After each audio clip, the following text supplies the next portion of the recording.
안녕하세요. 6월 7일 월요일 아침입니다. 오늘도 새날 주신 우리 주님께 감사드리고요. 또 가정에서 함께하는 새벽 예배에 나오신 여러분들 예수님의 이름으로 축복합니다. 먼저 찬송가 543장 부르시면서 마음을 열고 우리 주님 앞으로 나가시겠습니다.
사랑과 은혜가 충만한 주님을 찬양하고 영광 받으시기에 합당한 주님께 감사드립니다.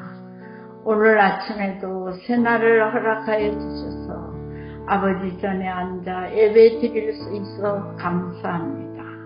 주님이 우리들 가정에 주인 되게 하시니 감사고 오늘도 감사가 넘치는 하루가 되게 하여 주세요. 오늘도 다니엘 세우신 귀한 목사님께 성령 충만하여 선포되는 말씀이 우리의 심령을 감동케 하여 말씀으로 하여금 우리의 삶이 변하게 하여 많은 사람들에게 그리스도인으로 본을 보일 수 있도록 인도하여 주세요. 그리하여 주님을 알지 못하고 세상에서 방황하고 있는 많은 영혼들을 기억하시고 그들을 긍휼히 여겨 아버지의 자녀가 되는 특권을 허락하여 주세요. 연약하고 부족한 우리는 아버지만 의지할 수밖에 없습니다. 우리를 긍휼히 여기시고 우리를 지켜주옵소서. 그동안 힘들고 어려웠던 팬데믹을 잘 지켜주셔서 우리 모두가 어려운 고비를 잘 넘길 수 있도록 인도하여 주신 것도 이 모든 것이 하나님의 은혜입니다. 하지만 우리 성도 중에서도 경제적으로 어렵고 힘든 가정을 다 기억하여 주셔서 그들이 좌절하지 않고 이 기회에 오직 주님만 의지하게 하옵소서. 우리의 소망 되신 주님이 항상 우리를 지켜보시면서 우리의 갈 길을 인도하여 주실 걸 믿습니다. 주님이 주신 삶을 잘 관리할 수 있게 하옵소서. 기도의 축복과 특권에 감사드리며 더 많은 말씀에 대한 지식을 얻고 지혜를 얻기를 원합니다. 지금까지 저희들을 지켜주시고 앞날을 인도하여 주신 주님 품에 안기는 그날까지 함께하여 주실 걸 믿으며 길이요 생명 되신 우리 주 예수님 이름으로 기도합니다.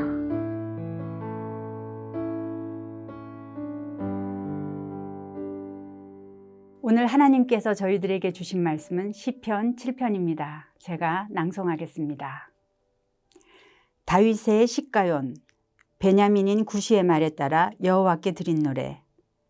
여호와 내 하나님이여, 내가 주께 피하오니 나를 쫓아오는 모든 자들에게서 나를 구원하여 내소서.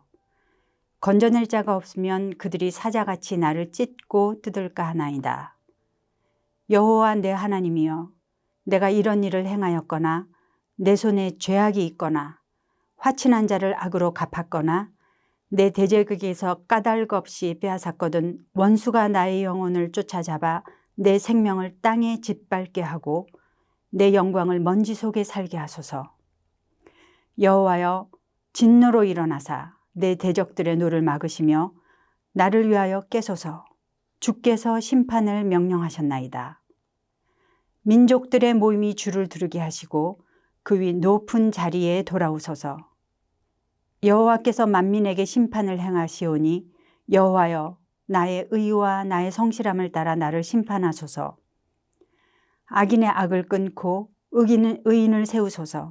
의로우신 하나님이 사람의 마음과 양심을 감찰하시나이다. 나의 방패는 마음이 정직한 자를 구원하시는 하나님께 있도다. 하나님은 의로우신 재판장이시며 매일 분노하시는 하나님이시로다. 사람이 회개하지 아니하면 그가 그의 칼을 가시며 그의 활을 이미 당기어 예비하셨도다. 죽일 도구를 또한 예비하시며 그가 만든 화살은 불화살들이로다. 악인이 죄악을 낳으며 재앙을 베어 거짓을 낳았도다. 그가 웅덩이를 파 만들며 제가 만든 함정에 빠졌도다.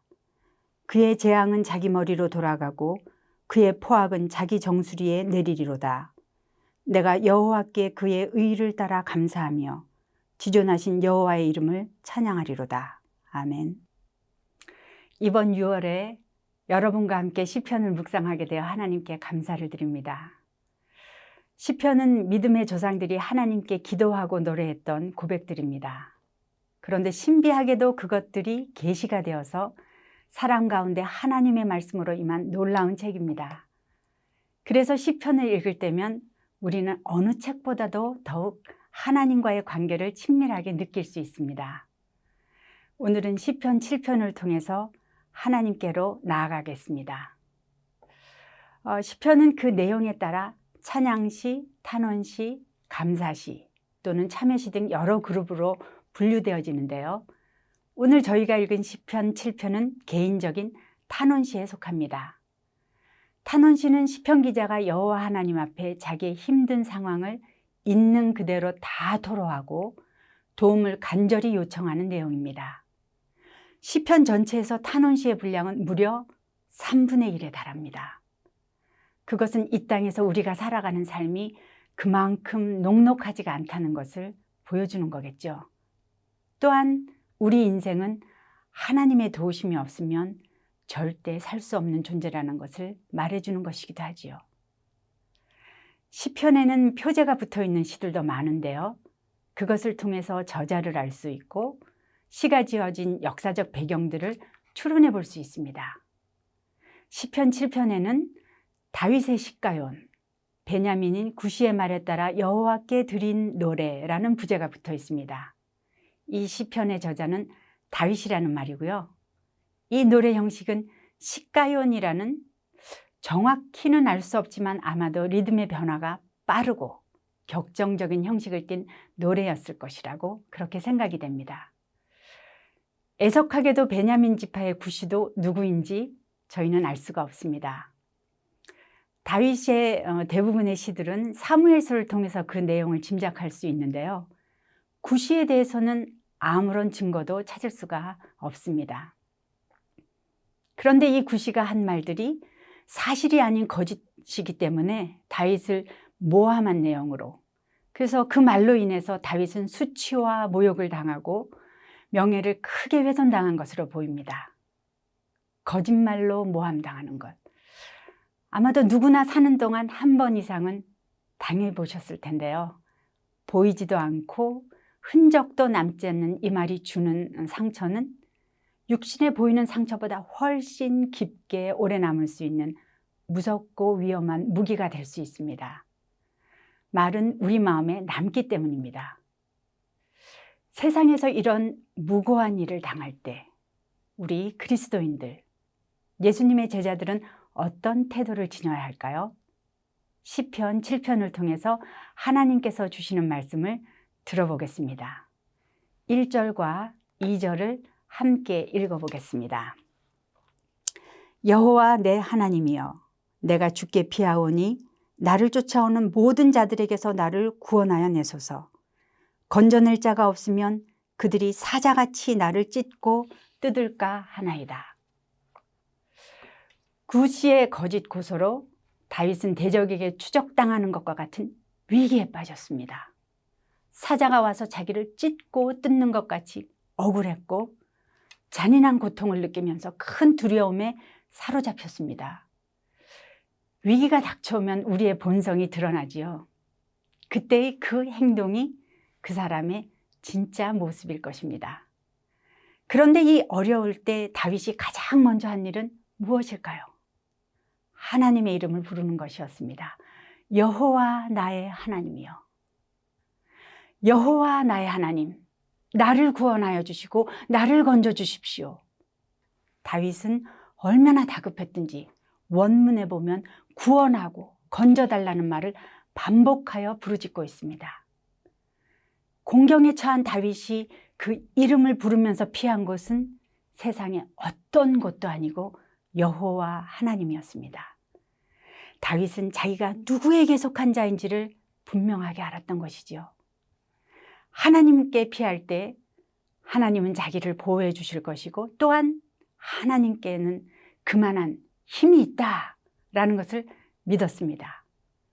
그래서 7장 10절에 보면 나의 방패는 마음이 정직한 자를 구원하시는 하나님께 있도다. 하나님이 자신의 방패가 되심을 고백하고 있습니다. 여러분은 어떠십니까? 정말 위급할 때, 어려운 일이 닥치면 여러분은 무엇부터 먼저 하시나요? 어디로 피하십니까? 하나님을 믿는다고 하면서도 정작 고통스러운 일이 닥치면 내가 할 수 있는 일들이 일일이 다 해보고 최선을 다해서 찾아보고 그런 후에 마지막 수단으로 하나님을 찾지는 않으십니까? 시편 2편에 여호와께 피하는 모든 사람이 복이 있다 하였습니다. 다윗처럼 먼저 하나님께로 달려가서 피하시는 복된 여러분과 제가 되기를 기도하고 축복합니다. 하나님께로 피한 다윗은 이제 자신의 결백을 주장합니다. 3절과 4절을 함께 읽어보시겠습니다. 여호와 내 하나님이여, 내가 이런 일을 행하였거나 내 손에 죄악이 있거나 화친한 자를 악으로 갚았거나 내 대적에게서 까닭 없이 빼앗았거든. 개역성경에는 빠져 있는데요. 원래 각 문장들 앞에는 만약에라는 단어가 들어가 있습니다. 만약에 내가 그들이 말하는 이런 일을 행하였거나, 만약에 내 손으로 악한 일을 저질렀거나, 만약에 친구나 계약 맺은 자에게 악으로 갚았거나 이유 없이 약탈했다면 저 원수들의 손에 잡혀서 죽게 하소서 맹세하는 겁니다. 내가 그런 일을 한 적이 없다. 다윗은 자신을 쓰러뜨리려 모함한 그 거짓말이 원통하여 하나님께 기도하며 부르짖고 있습니다. 엄청난 비트가 들어간 격정적인 노랫소리가 들리는 듯 하지 않나요? 6절을 함께 읽어보겠습니다. 여호와여, 진노로 일어나사 내 대적들의 노를 막으시고 나를 위하여 깨소서. 주께서 심판을 명령하셨나이다. 다윗은 자기가 억울한 사정을 하나님 앞에 들고 오면 하나님도 자기와 똑같은 마음으로 자기를 위해 함께 진노하시고 함께 싸워주실 것을 믿었습니다. 나를 위하여 일어나소서, 나를 위하여 막으소서, 깨소서, 하나님께 강하게 요청하고 있는 것입니다. 다윗에게 하나님은 어떤 분이신가요? 6절에서 11절을 통해서 다윗은 하나님을 만민을 심판하시는 분이시며, 하나님은 의롭고 높으신 재판장이시고 악인을 끊을 수 있는 분일 뿐 아니라 사람의 마음과 양심을 감찰하는 분이시다, 그렇게 고백하고 있습니다. 그런 분에게 나의 의와 나의 성실함을 따라 나를 심판하셔서 의로운 자를 세우시고 악인을 멸하소서, 그렇게 요청하고 있는 겁니다. 과연 다윗은 어떻게 이렇게 자신 있게 나의 의를 따라 나를 심판하라 라고 말할 수 있었을까요? 자신이 그렇게 거룩하고 정결하게 의롭게 살았다는 말일까요? 다윗이 지은 시편 51편을 읽어보면 다윗이 하나님 앞에서 죄가 무엇이고 어떻게 정결하게 되는지를 직접 체험하여 알고 있었음을 발견하게 됩니다. 모든 인간은 자신의 의로운 행위로서가 아니라 오직 하나님의 인자와 자비에 힘입어서 주님의 용서하심으로만 의인이 될 수 있다라는 사실을 고백하고 있습니다. 시편 51편 4절에 내가 주께만 범죄하여 주의 목전에 악을 행하였사오니 주께서 말씀하실 때 의로우시다 하고 주께서 심판하실 때 순전하시다 하리이다. 비록 죽을 수밖에 없는 죄인이지만 하나님 앞에서 회개할 때 용서받고 의인됨을 깨달은 다윗은 나의 의를 따라 심판하라 라고 당당하게 말할 수 있었던 것입니다. 우리가 누구입니까? 여러분과 저는 우리를 구원하시기 위해 하나님이신 예수 그리스도께서 십자가에서 우리를 대신하여 죽으셔서 용서받은 의인들입니다. 갈라졌던 하나님과 우리 사이는 예수 그리스도로 인해서 다시 이어지고 화목되었습니다. 세상에서 공격해 들어오는 죄와 악 앞에서 타협하여 무너지거나 엎어져서 예수님의 십자가를 헛되게 해서는 안 될 것입니다. 예수의 이름을 부르며 십자가의 보혈을 의지할 때 힘있고 아름답게 살 수 있습니다. 그렇게 살기 위해서 의로우신 재판장이신 우리 하나님 앞에 필요한 것은 다만 우리의 회개입니다. 11절과 12절을 다 함께 읽어보시겠습니다. 하나님은 의로우신 재판장이시며 매일 분노하시는 하나님이시로다. 사람이 회개하지 아니하면 그가 그의 칼을 가시며 그의 활을 이미 당겨 예비하셨도다. 왜 하나님이 매일 분노하시나요? 우리 인간들이 매일 저지르는 죄 때문이 아닙니까? 하나님은 의로우신 재판장이시기 때문에 이미 그 죄들을 심판하실 준비를 다 갖추셨습니다. 이미 칼을 갈고 불화살을 활 시위에 재우시고 시행만 하시면 됩니다. 그런데 하나님은 하지 않으십니다. 왜죠? 우리가 회개하고 주님께로 다시 돌아오기를 기다리시기 때문입니다. 하나님의 재판은 처벌의 목적이 있는 것이 아닙니다. 다윗은 그것을 깨닫게 되었습니다. 하나님, 일어나 깨셔서 나에게 거짓 고소한 자들을 벌해 주십시오 라고 부르짖으며 조르다가 자신이 의인됨이 오직 하나님의 자비에 있음을 다시 깨닫게 된 것입니다. 자기를 의인으로 여겨주신 하나님을 다시 만나게 되었습니다. 의인은 어떤 자들입니까? 시편 1편에서 노래한 것과 같이 의인들은 여호와께서 인정하시는 자들입니다. 시냇가에 심은 나무들처럼 형통합니다. 하나님께서 인정하시는데 다른 무엇이 필요하겠습니까? 그러나 악인들에게는 심판이 있고 하나님이 인정하시지 않으며 결국은 망하게 되어 있습니다. 하나님의 의로우심 앞에서 악은 철저하게 무력하다는 것을 다윗은 깨닫게 되었습니다. 15절과 16절에서 시인은 노래합니다. 악인은 자기가 만든 함정에 자기가 빠져버리고 재앙은 그들의 머리로 돌아가는구나. 하나님의 위대하심 앞에서 대적의 악함은 아무것도 아닌 것입니다. 하나님을 새롭게 만난 다윗의 기도는 극적으로 완전히 바뀌게 됩니다. 17절을 함께 읽으시겠습니다. 내가 여호와께 그의 의를 따라 감사하며 지존하신 여호와의 이름을 찬양하리로다. 할렐루야. 비록 문제가 해결되었다는 어떤 단서도 없지만 이제 다윗에게 그것은 문제가 되지 않았습니다. 나의 의가 되신 하나님, 나의 방패가 되신 하나님, 다시 그의 인생 가운데 하나님의 이름이 가장 높아지셨습니다. 지금 당장 명예가 회복되고 상황이 바뀌었다는 말이 없는데도 다윗은 이제 하나님 안에서 자유를 경험하게 된 것입니다. 인생의 주인 되신 하나님이 다시 그의 중심에 들어오시고 하나님을 새롭게 만나자 다윗의 찬양이 회복되었습니다. 이것이 믿음의 신비입니다.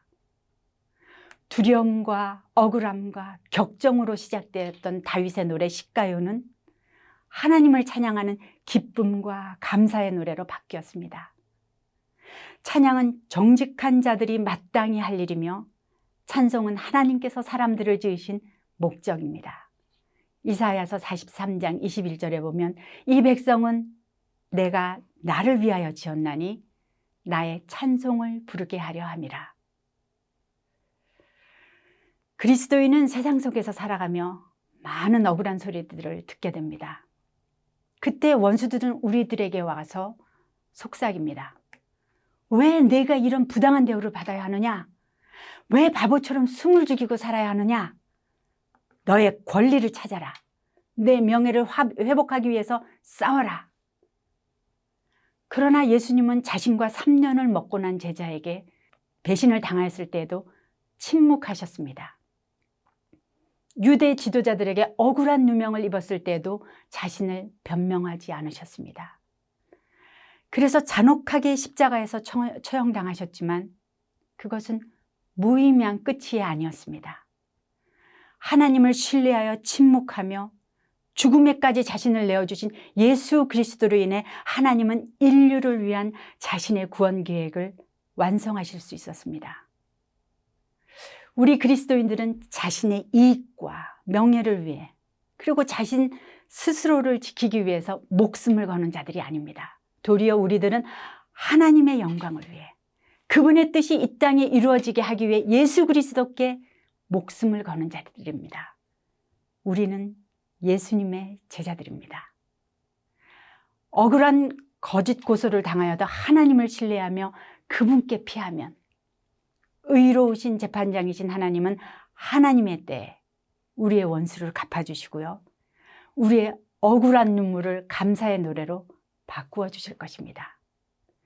이러한 해결이 세상에서는 어리석어 보이고 손해보며 사는 것이라고 말하지만 그것이 하나님께서 인정하시는 의인의 길이다 라고 시편은 말씀하십니다. 오늘 하루도 말씀 때문에 손해보시고 예수님을 사랑하기 때문에 조금은 바보같이 살면서 그래서 세상을 거스르고 주님의 이름을 높이시는 아름다운 제자들 되시기를 축복합니다. 이 시간에 다 함께 말씀을 생각하시면서 기도하시겠습니다. 사랑하는 하나님, 우리들에게 시편을 통하여 말씀해 주셔서 감사합니다. 하나님, 저희들은 억울한 말을 들을 때 우리들이 어떻게 하든지 해결하려고 합니다. 하나님, 저희들의 힘을 믿었던 것을 용서하여 주시고 이제 우리 자신을 하나님 앞에 맡기며 의로우신 재판장 되신 하나님께서 하나님의 때에 이 문제를 다 해결하여 주실 것을 믿고 감사를 드립니다. 이제 하나님을 신뢰하며 주님께 모든 것을 맡겨드립니다. 그리하여 세상과 다르게 승리하는 당신의 제자들이 되게 하여 주시옵소서. 하나님, 오늘도 병상에 계시는 환우분들을 주님께서 찾아가 주시고 위로하여 주시고 안아주시고 세상에 흩어져서 주님의 복음을 전하는 선교사님들 주님께서 새 힘을 주시고 세계 곳곳에서 지금도 어려움을 당하고 있는 수많은 분들 주님께서 위로하여 주시고 새 힘을 주시고 이 땅을 새롭게 하여 주시옵소서. 그렇게 하여 주시고 오직 영광은 우리 하나님만 받아 주시옵소서. 감사드리고 예수님 이름으로 기도드립니다. 아멘. 이제 각자 주님 앞으로 나가셔서 탄원하시고 그리고 주님과 대화를 나누시고 그리고 감사하시는 노래를 주님 앞에 올려드리는 여러분 되시기 바랍니다.